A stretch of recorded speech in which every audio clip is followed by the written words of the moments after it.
தமிழே அழகிய மொழியே எனதுயிரே.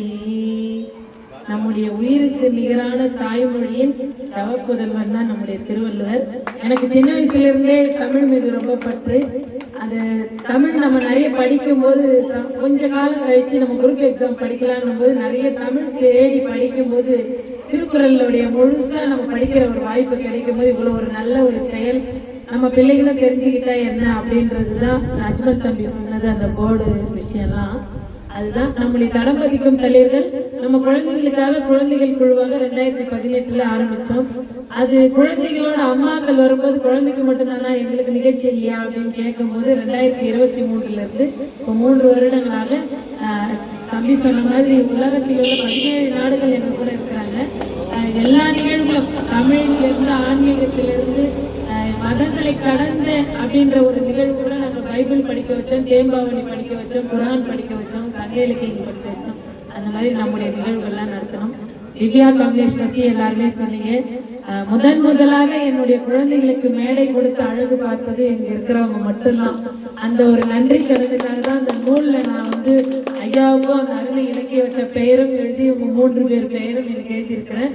அது எனக்கு ஒரு சின்ன ஒரு ஆசை, அந்த ஒரு நம்பிக்கையை உங்களுக்கு எல்லாம் நான் கொடுக்கணும் அப்படின்ட்டு.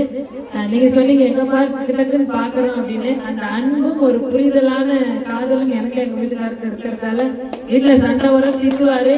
ஆனாலும் தமிழ் பணி செய்யறோம், அதுல ஏதோ ஒரு இடத்துல நாங்க ஜெயிச்சு வர்றோம் அப்படின்னும் போது அதை ஒரு அப்பாவா அவர் மகிழ்ச்சி ஏற்றுக்கொள்வார். அது எனக்கு ரொம்ப பிடிச்சிருந்துச்சு. எனக்கு அங்கீகாரம் கொடுத்தா ஸ்டேட்டஸ்ல வைக்க மாட்டாரு, அவங்க பசங்களுக்கு கொடுத்தா டக்குன்னு வச்சிருவாரு. சரி அதையாவது வைக்கிறாரே அப்படின்னு ஒரு பெருந்தன்மையா அதை எடுத்துக்கிறது. அதுதான் நிச்சயமா நம்முடைய பாவலர் குப்பன் ஐயா இந்த திருவண்ணாமலை திருக்குறள் பணிக்காக நிறைய செய்யறாரு. அவருக்கும் சரி நம்முடைய சபரி ஐயாவுக்கும் சரி கொடுக்க வேண்டிய அங்கீகாரம் இந்த திருவண்ணாமலை மாவட்டம் கொடுக்கல அப்படின்றதுதான் நிதர்சன உண்மை. நிச்சயமா எங்களை மாதிரி உள்ள நடுத்தர குடும்பத்தில் உள்ளவர்கள் மனதில் எல்லாம் நீங்க இருக்கீங்க. அதுதான் உங்களுடைய பெரிய வெற்றி அப்படின்னு நான் நினைக்கிறேன். ஏன்னா எனக்கு திருக்குறள் ஆசிரியரா பணி கொடுக்கும் போது நான் நினைச்சேன் ஏன் இந்த ஐயாவுக்கு கொடுக்கல, நம்மளை கூப்பிட்டு கொடுத்துருக்காங்க அப்படின்றது. நீங்க சொன்ன மாதிரி என் ஸ்டேட்டஸ் தமிழ் துறை அம்மாவும் தினமும் பார்ப்பாங்க, அதனால எனக்கு கொடுத்துருப்பாங்க அப்படின்றது குப்பன் ஐயாவும் சொல்லியிருக்கிறாரு. அந்த அம்மாவும் திருக்குறளா எழுதி இருக்கிறாங்கம்மா அப்படின்ட்டு அவர் ரெக்கமெண்ட் பண்ணியிருக்கிறாரு. அதுதான் ரொம்ப ரொம்ப சந்தோஷம் எனக்கு. ஏன்னா நான் இது வரைக்கும் எந்த விழாவுக்கும் நாங்க யாரையுமே சிறப்பு விருந்தினர் யாரையும் கூப்பிட்டதே கிடையாது. நாங்களே போவோம், எங்க அண்ணன் எங்க வீட்டுக்காரர் தான் விழாவை முடிச்சுட்டு வந்துடும். ஆனாலும் இந்த திருவள்ளுவர் சிலை திறக்கும் போது அது உங்களை மாதிரி பெரியவங்க திறக்கணும். அதுவும் திவ்யாஸ்ரீ கமலேஷுக்கு ஒரு நல்ல வழிகாட்டுதலாக இருக்கும். சபரி ஐயா திறக்கணும், வேலாயுத ஐயா வரணும், ஜட்வல் அம்மா வரணும் அப்படின்ற ஐயா வரணுன்றதான் எங்களுடைய ரொம்ப ஆசை. அந்த ஆசையை நீங்க எல்லாம் நிறைவேற்றிருக்கீங்க, ரொம்ப ரொம்ப நன்றி. இந்த திருவள்ளுவர் சிலை சொன்னீங்க, எனக்கு ஒரு வாரத்துக்கு 900 ரூபாய் சம்பளம், அந்த 30 வாரத்துக்கு 27,000 ரூபாய் எனக்கு. நான் போகும்போது பஸ் ஃபேர் போட்டு போயிட்டுனா வரும்போது எனக்கு குப்பன் ஐயா போட்டுருவாரு. அதனால அந்த தொகையை நான் தமிழ்துறை அம்மாவிட்டே சொல்லிட்டேன், நீங்க கொடுக்கும் தொகை நான் 1 ரூபாய் கூட வேற செலவு பண்ணாம இந்த சிலைக்கும் அதற்கான விழாவுக்கும் பயன்படுத்திக்கிறோமான்ட்டு இல்லாமவே நேற்று கூப்பிட்டேன். சென்னையில இருக்கிறேன், என்னால வர முடியல அப்படின்னு சொன்னாங்க. ரொம்ப சந்தோஷம் நீங்க எல்லாம் வந்திருந்து எங்களை எல்லாம் வாழ்த்துங்களுக்கு. அஜ்மல் தம்பி நிறைய திவ்யா பேசுறது அந்த சாதாரணமா பேசுவாங்க. அஜ்மல் தம்பி தான் சொல்லுவார், இப்படி பேசணும், இந்த மாதிரி சொல்லிக் கொடுங்க, அப்பா எனக்கு தெரியலப்பா நீ சொல்லிக் கொடுப்பா கொஞ்சம் அப்படின்னு. அந்த ஒரு எதிர்வழி தான் திவ்யா பர்வீன் சுல்தான் அம்மா மாணவியாக 7 நாள் மதுரையில் அவர்களுடைய இடத்தில் தங்கி சிறந்த பேச்சாளர் பயிற்சி எடுத்த மாணவியாக சான்றிதழ் பெற்று வந்தது. அது எங்களுக்கு மட்டுமே சாரும், நம்முடைய அருணை இலக்கிய வட்டத்திற்கு மட்டும் சாதிவார். வேலாயுத ஐயா கூட சொன்னாருமா, நான் சில புக்கெல்லாம் சொல்றேன், அதெல்லாம் வாங்கி பாப்பாவை படிக்க சொல்லுங்க, நல்ல பேச்சாளரா வரணும். எல்லாருக்கும் அந்த மனசு வராது. அது அருணை இலக்கிய வட்டத்திற்கு மட்டுமே அடுத்த தலைமுறை நம்மை விட பெரிய அளவில் வரணும்ன்ற ஒரு ஆர்வத்தினால் அது வந்தது. அந்த வகையில் நம்முடைய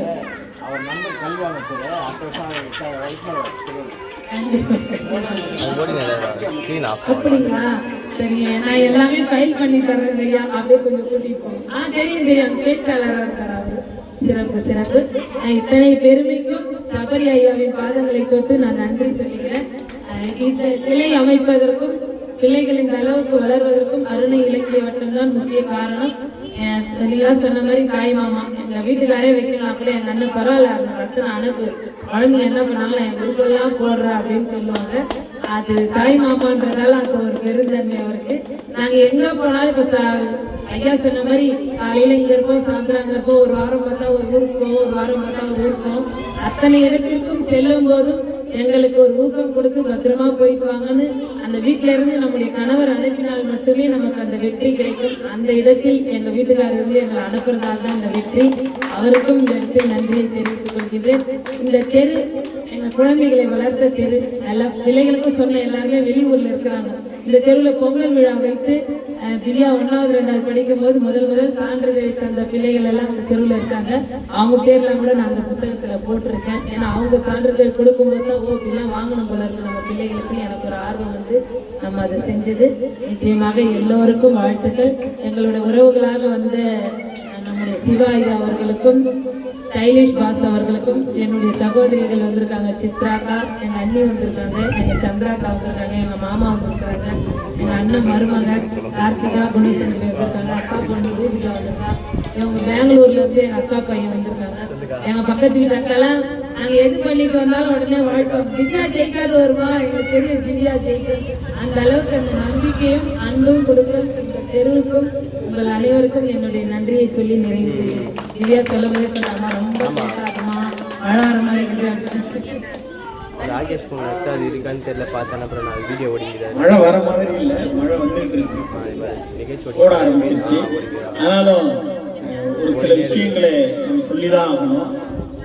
திவ்யாவினுடைய வளர்ச்சி தமிழ் சார்ந்து அந்த பிள்ளை வந்து டாக்டர் ஆகும் அப்படின்னு ஒரு பக்கம் பேசிட்டு இருந்தாங்க. நல்லா படிக்கிற பிள்ளை டாக்டர் ஆகும்.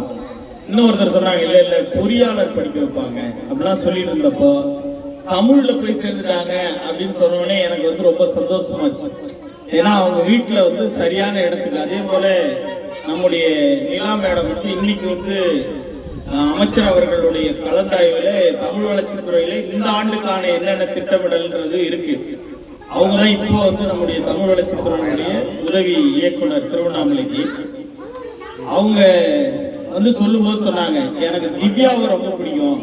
அவங்க சொல்லும் போது சொன்ன வார்த்தை எனக்கு திவ்யாவை பிடிக்கும், திவ்யா மாதிரி நானும் வந்திருக்கணும். அவங்களும் அந்த மாதிரி திவ்யா கூட காலகட்டங்கள்ல அவங்களும் பேச்சாளரா வந்தவங்க, நம்ம மாவட்டத்துல பேச்சாளரா வந்தவங்க. கயல்விழி இவங்க எல்லாம் இருக்கும்போது திவ்யாவையும் எனக்கு ரொம்ப பிடிக்கும், என்ன மாதிரியான குடும்பத்தில இருந்து வந்தவங்க தான் அப்படிங்கறதுனால அதனால திவ்யாவும் எதிர்காலத்துல தமிழ் வளர்ச்சித்துறை இயக்குநராக உதவியாளர் அந்த உதவி இயக்குநராக வருகிற அந்த திறனை வளர்த்துக் கொள்ள வேண்டும். அந்த தேர்வு எழுதணும்னு கேட்டுக்கொண்டு முறையான நன்றி உரை வழங்க வருகிறார். மழை வந்துருச்சு.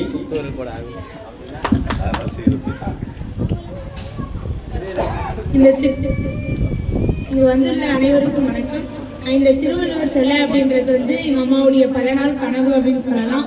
எப்ப பாரு திருவள்ளுவர் சிலை பார்த்தா நம்ம வீட்டுக்கு வெளியே வைக்கணும் அப்படின்னு சொல்லிட்டு இருப்பாங்க.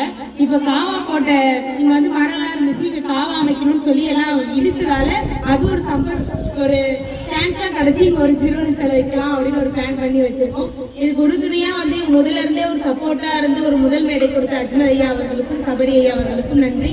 ஒவ்வொரு போட்டிக்கும் நாங்க போகும்போது ஒரு ஊக்கமா கொடுத்த வேலாயுதம் ஐயா அவர்களுக்கும் எங்களுடைய நன்றியை தெரிவிச்சுக்கிறோம். ஒவ்வொருத்தருக்கும் எல்லாருமே சப்போர்ட் கொடுத்து எல்லாருக்குமே நன்றி. அது மட்டும் இல்லாம முக்கியமா எங்களுக்கு எல்லாத்துக்கும் ஒரு துணையா இருக்கக்கூடிய எங்க ஃபேமிலிக்கு என்னுடைய நன்றியை தெரிவிச்சுக்கிறேன். இன்றைய நிகழ்வில் கலந்து கொண்ட அனைவருக்கும் எங்களுடைய நன்றி.